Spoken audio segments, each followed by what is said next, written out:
Hello à tous, j'espère que vous allez bien. Aujourd'hui on se retrouve pour une nouvelle vidéo. Comme vous l'avez vu sur le titre, je vais vous expliquer concrètement comment j'ai fait pour intégrer mon Master 2 tout en étant encore en M1 et comment j'ai pu jongler entre les deux. Une fois que vous avez repéré tous les masters que vous voulez faire, le premier conseil que je vous ai indiqué, c'est de se renseigner sur ces masters là pour potentiellement par exemple obtenir les emplois du temps. En faisant des recherches, j'avais réussi à trouver le calendrier de la formation que je voulais intégrer, donc ça me permettait de me projeter, connaître les dates d'inscription, ça c'est hyper important. Je vous dis ça parce que j'ai eu le coup cette année. En gros, par exemple, pour Dauphine, quand j'avais checké les dates d'inscription, elles étaient aux alentours de mars-avril. Et le jour où j'ai voulu aller m'inscrire, je me suis rendu compte que finalement, les dates, elles avaient été avancées. Pour pas vous faire piéger comme ça, surveillez bien les dates. À tout moment, ça peut changer. C'est important de se renseigner aussi pour connaître les rythmes de formation qui se font, pour pouvoir au mieux vous caler en fonction de votre cursus à vous. Ensuite, là, ça va être important d'informer les personnes concernées par vos souhaits de changement de formation. Je vous dis ça pourquoi? Parce qu'en fait, au départ, vu que moi j'avais signé un contrat de 2 ans, je pensais que j'allais me retrouver coincée. J'en avais fait part à la RH et elle m'avait dit qu'il n'y avait aucun problème à ce niveau-là. Juste, il fallait que je trouve l'école et une fois que j'aurais trouvé l'école, on allait préparer la chose. Du coup, j'avais commencé à informer aussi mon responsable de mon souhait de vouloir changer d'école pour avoir un meilleur cursus, etc. Donc c'est important d'informer les autres, qu'ils le sachent, qu'ils soient pas surpris du jour au lendemain, que vous entamiez des démarches comme ça. En général, il n'y aura aucun problème si vous expliquez bien votre parcours, pourquoi vous voulez changer. En général, ça va passer, mais informez toujours pour pas qu'ils soient surpris. Dites-vous que tout ça, ça se prépare. Donc c'est important d'informer. C'est important de les informer aussi. Pourquoi? Parce que en général, si vous êtes en entreprise, vous allez devoir poser des jours, logiquement. Et si vous vous amusez à peser plein de jours comme ça, ils vont pas forcément le comprendre. Donc vaut mieux les avertir. En général, ils vous diront jamais non. Franchement, si ça se passe mal, c'est qu'ils sont bizarres, la vérité, parce que si t'annonces bien la chose et que t'expliques bien, il n'y a pas de raison. Deuxième conseil que je vais vous donner, c'est tout simplement préparer vos documents en avance pour pouvoir vous inscrire dans les premiers. C'est hyper important. Logiquement, à ce moment-là, vous aurez déjà repéré toutes les formations que vous voulez faire. Donc, préparez à chaque fois CV, lettre de motivation en fonction de la formation que vous voulez faire. Que tout soit prêt avant l'ouverture des inscriptions. Comme ça, vous aurez juste à remplir les dossiers, etc. et à envoyer votre dossier et vous êtes sûr d'être dans les premiers. Donc là, logiquement, le troisième conseil qui arrive, c'est d'être dans les premiers. C'est hyper important et non négligeable. Et j'ai vraiment vu la différence cette année. Parce que toutes les années, j'étais archi négligente. Et cette année-là, j'ai pas blagué en fait. Quand je vous dis j'ai pas blagué, je sais plus exactement quand est-ce que les inscriptions elles ont ouvertes. Mais une chose est sûre, la date de limite d'envoi, c'était en avril. Et le 10 mars, j'avais déjà tout envoyé. Je pense pas avoir envoyé mon dossier dès le premier jour, mais je sais que j'ai été dans les premiers jours. Ça c'est sûr et certain. Parce que j'étais grave déter. Je dis cette année, je vais pas me faire avoir. Chaque année, j'envoie en retard, je me fais refuser. Cette année, je vais envoyer à l'heure et on verra. Mais c'est pour ça que je vous dis d'anticiper, de faire tout en avance, comme ça sera pas chiant pour vous au moment de vous inscrire de tout faire parce que vous perdez du temps. Alors que si vous le faites en avance, le jour où vous voulez vous inscrire, vous avez juste à tout rentrer, vous envoyer, l'affaire elle est réglée. Donc là, le quatrième conseil que je vais vous donner, c'est de garder vos congés. Hyper important. Vous oubliez les vacances dans des histoires farfelues comme ça. Oubliez les vacances. À partir du moment où vous êtes en rentrée décalée et que vous voulez intégrer la session suivante, peu importe le rythme, vous allez devoir vous absenter au travail au bout d'un moment. Moi, j'ai eu la chance d'avoir énormément de congés, mais malgré que j'avais énormément de congés, je m'étais dit qu'il faut que je garde le maximum de congés parce que je sais pas combien je vais poser, je sais pas comment ça va se passer. Donc, il me faut pas mal de congés vu que je voulais pas poser des congés sans solde. Après, sinon, il faudra poser des congés sans solde. Si vous êtes obligé de poser des congés sans solde, il faudra, on va dire, en amont préparer cette future période où vous serez obligé de les poser. Tout ça, ça s'anticipe. Il faut penser à tout ça. Une fois que vous avez fait toutes ces démarches, etc., que vous êtes dans les temps, etc., là, vous allez bien évidemment attendre que l'université vous apporte une réponse. Il faut savoir que le jour où moi j'ai reçu le mail, j'étais choquée. Mais quand je vous dis choquée, le jour où je l'ai reçu, j'ai cru que c'était un prank. En fait, quand vous recevez le mail, on vous dit d'aller sur e-candidat et de valider la décision. J'ai voulu aller valider la décision. Ce jour-là, vu que je pense que tout le monde recevait ses affectations, le site il buguait. Je me suis dit non, vas-y, c'est un prank, je crois que c'est une erreur et tout. Jusqu'à j'avais contacté ma belle-sœur et tout pour lui dire, je crois que c'est un prank et tout. J'y croyais pas tellement, c'était un truc de ouf parce que quand je vous dis chaque année, je me suis fait refuser et quand même j'avais fait les vœux, je les avais faits, mais j'étais en mode, vas-y, de toute façon, chaque année, je sais même pas pourquoi je me fatigue alors que chaque année, je me fais recaler. Quand je vous dis toujours être positif, c'est tellement important parce que le positif amène le positif. Quand vous faites quelque chose, soyez toujours positif. Malgré que, on va dire que j'avais une petite pensée pessimiste, le fait d'avoir dit chaque année je le fais, ils vont pas m'accepter. Le fait d'avoir quand même mis la volonté de le faire plus tôt, c'était quand même un acte positif. Donc, soyez toujours positif. Un jour, ça finira par payer. Comme je vous ai dit, j'ai été acceptée et tout, j'étais choquée. J'y croyais pas. Franchement, jusqu'au dernier moment, j'y croyais pas. Je me suis dit, c'est un bug. Ils vont me dire que finalement, suite à une erreur, tout ça et tout. Pas du tout. C'était réel. À ce moment-là, je me suis dit, purée. Purée, comment je vais faire? Le rythme que eux proposaient, il était un peu similaire au mien, il y avait juste un jour en moins. À ce moment-là, c'est la panique. Tu passes par 1000 émotions, tu te dis, est-ce que je le fais vraiment? C'est comment? Vu que j'étais archi déter et que j'avais pas fait tout ça pour rien, je me prenais la tête à réfléchir, surtout que l'année dernière, j'avais intégré une session de septembre. C'était surtout pour pouvoir après postuler tranquillement et intégrer ce master-là tranquillement. Finalement, j'ai pris la décision d'arrêter. Mais malgré le fait que j'avais pris la décision d'arrêter, je voulais pas abandonner parce que c'était grave quelque chose qui me tenait à cœur. Et chaque année, je postulais pour avoir les meilleures écoles, etc. On me refusait tout le temps. Je me suis dit, non, je vais y aller. Je vais tenter le truc, ça passe tant mieux, ça passe pas, c'est pas grave. À partir de là, vous validez votre réponse sur e-candidat, etc. La gestionnaire pédagogique, elle va prendre contact avec vous, elle va vous envoyer la démarche à suivre, etc., les papiers à remplir, etc. Vous allez rentrer dans la session de recherche d'entreprise. Donc moi, j'avais pas recherché mon entreprise vu que j'avais déjà une entreprise. À partir de là, nous, on a démarré le processus de rupture de contrat avec mon ancienne école et c'est pour ça que je vous ai dit qu'il faut avertir dès le départ pour pas les surprendre. Parce que moi, au moment où j'ai eu ma réponse, je les ai informés, je leur ai dit bon là, je viens d'avoir une réponse positive. Comme je vous l'avais annoncé au départ, j'aimerais changer, etc. Donc moi ça a glissé. C'est pour ça que je vous dis vaut mieux l'annoncer comme ça, vous êtes tranquille et au moment où vous avez votre réponse de l'école, vous n'êtes pas en panique à vouloir vous dire comment je vais faire pour l'annoncer, etc. Et normalement à la fin, dans mon cas, ils envoyaient un lien et dans ce lien là vous devez remplir toutes vos informations et qui dit toutes les informations dit mettre les bulletins. C'était le point qui fâchait avec moi. Moi j'avais pas annoncé que j'étais en rentrée décalée. Moi je m'étais inscrite comme si j'étais dans une rentrée normale, etc. Tranquille. Ce qui se passe c'est que moi j'essaie de retarder au maximum mon inscription parce que j'allais pas avoir mon bulletin du second semestre avant fin décembre. Pendant ce temps-là, la gestionnaire, elle vous envoie les emplois du temps, etc.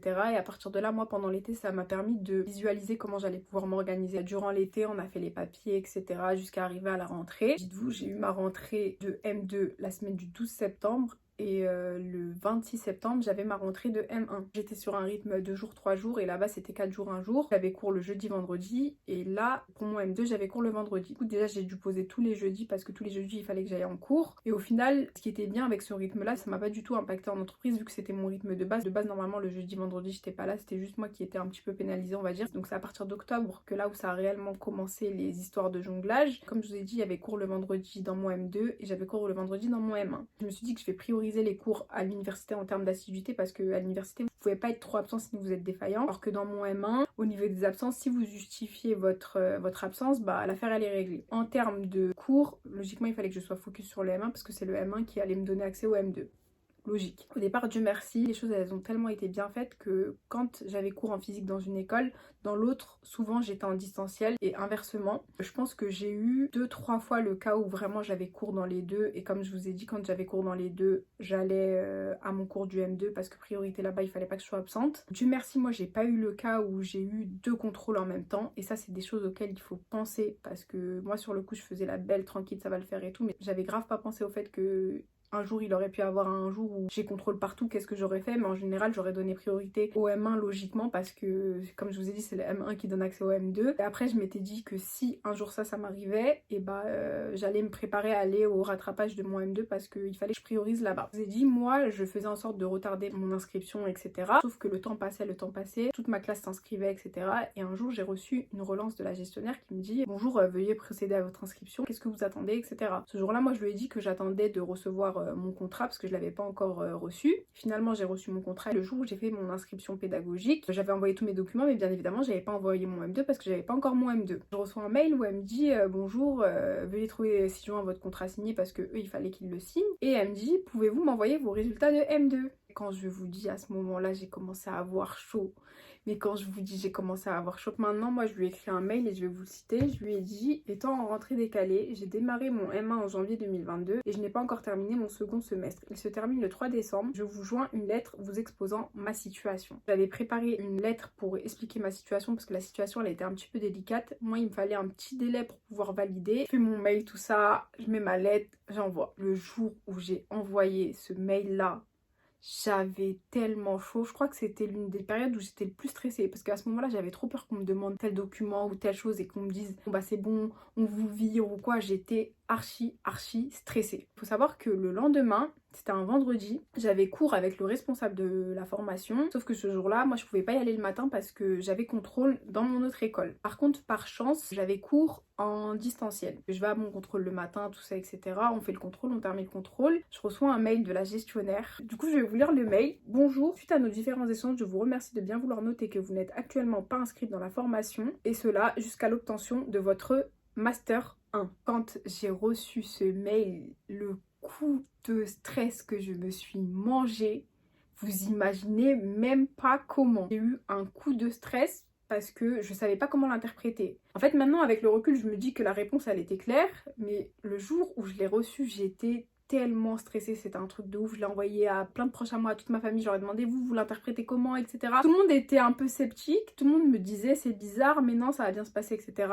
Et là, tout le monde m'a dit, Mafeda, en fait, appelle, ça y est, c'est le moment, en fait, il faut se confronter. Ce qui se passe, c'est que je suis rentrée chez moi. De base, normalement, j'avais cours, mais finalement, je suis rentrée chez moi déjà pour suivre le cours du M2. Comme je vous avais dit, on était en distanciel, donc j'allais pouvoir suivre. Et du coup, je suis rentrée, la dame, je l'ai appelée. Et surtout, très important, ne mentez jamais. Dites toujours la vérité parce que ça m'a sauvée d'une manière. Vu que moi, j'étais partie en contrôle le matin, j'avais hésité à lui dire. Finalement, sur le coup, je sais pas pourquoi je le sentais pas. Genre, je me voyais pas mentir parce qu'en vrai, il y avait pas de raison de mentir. Genre, j'avais pas menti dans tout ce que j'avais fait. J'avais juste pas dit certaines choses. Je lui explique pourquoi j'étais pas là ce matin et je lui demande en même temps, est-ce qu'il faut que je ramène un arrêt maladie pour justifier mon absence, parce que quand vous êtes absent, le seul justificatif qui passe c'est l'arrêt de travail. Je lui demande est-ce qu'il faut que je lui en ramène un pour aujourd'hui et pour les prochaines fois. Donc de là elle me dit que non, il n'y a pas besoin, juste il fallait que je la prévienne quand il y avait des situations comme ça. Et par contre elle m'avait dit que j'allais perdre en salaire parce que en gros au niveau des cours j'étais excusée, mais par rapport à l'entreprise, vu que j'étais absente, bah elle était obligée d'envoyer comme quoi j'étais absente. À partir de là, moi je lui ai dit, y a pas de souci, c'est pas grave. Au vu de tout ce que j'avais entrepris, voilà, j'allais pas chipoter sur le fait de perdre en salaire, etc. Moi je lui avais dit qu'il y avait pas de problème, elle pouvait envoyer, c'est pas grave. C'est moi qui avais pris l'initiative d'entreprendre tout ça, on peut pas être gagnant sur tout. Et au final, vu que tout ça je l'avais annoncé en entreprise, vu que comme j'allais quand même en cours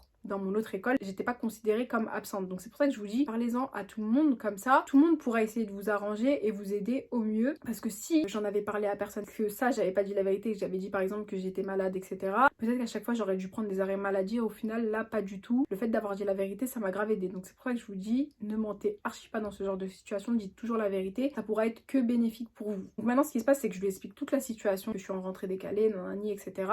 Que mon rythme, il est de tel jour à tel jour et que ici, j'ai juste cours le vendredi, tout ça, nanana. Du coup, elle commence à me lâcher des trucs, à me dire mais comment vous faites pour suivre les deux en même temps, etc. Et moi, j'étais là en mode mais je voulais pas lui dire que bah en vrai je suis pas parce que je vais aux deux trucs en même temps, il y a forcément quelque chose que j'abandonne, tu vois. Elle m'a dit ok, genre en gros elle a lâché l'affaire et elle m'a dit en vrai moi ça me dérange pas si vous arrivez à gérer votre truc, juste moi le truc qui va me poser problème c'est que administrativement parlant et par rapport aux assurances etc, je sais pas si on a le droit de le faire comme ça et si vous avez le droit de prendre des cours alors que vous n'êtes pas inscrite, tout ça etc. Donc elle m'a dit ce que je vais faire c'est que moi je vais me renseigner avec le responsable de formation qui était mon prof et je reviendrai vers vous.